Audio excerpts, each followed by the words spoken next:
नमस्कार मित्रांनो, तुमच्या सर्वांचं स्वागत आहे माझ्या चॅनलवर। आज आपण बनवणार आहोत टमॅटो पेस्ट, टमॅटो मसाला।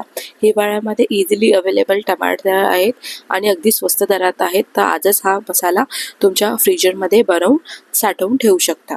अगदी सोप्या पद्धतीने बघूया। अर्धा वाटी तेल इथे कडकडीत गरम करून घ्यायचं आहे।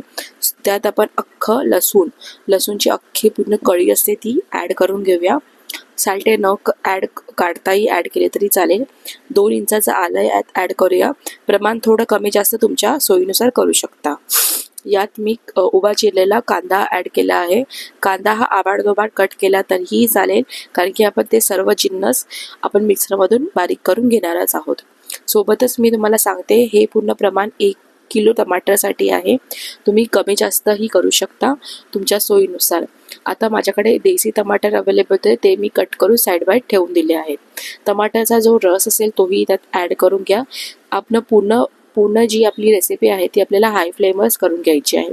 आता यात मी टमाटर ॲड करून घेते आणि सोबतच आपण त्यात मीठ आणि हळद ॲड करून घेणार आहोत। मीठ अगदी थोडं 1 चमचा टाकलंही चालेल, कारण की जेव्हा या पेस्टपासून मसाल्यापासून आपण भाजी तयार करणार त्या टायमाला आपण त्या भाजीमध्येही मीठ ॲड करणार आहोतच। तर या मसाल्यासोबत मी एक भाजी तुमच्यासोबत नक्कीच हा मसाला वापरून मी लवकरच एक रेसिपी तुमच्यासोबत शेअर करणार आहे। हा मसाला तुम्ही फ्रीजमध्ये इझिली 2 ते 3 महिने स्टोअर करू शकता। आता हाय फ्लेमवर आपला हा मसाला ऑलमोस्ट रेडी होत आला आहे, हे बघू शकता तुम्ही व्हिडिओमध्ये। हा जवळजवळ अर्धा तास मी पंख्याखाली थंड करून घेतला होता। नंतर मिक्सरमधून ह्याला थोडासा बारीक आपल्याला वाटून घ्यायचं आहे। हलकंसं जाड आपल्याला ठेवायचं आहे। एअरटाईट कंटेनरमध्ये हा फ्रीजमध्ये तुम्ही 2 ते 3 महिने ठेवून वापरू शकता।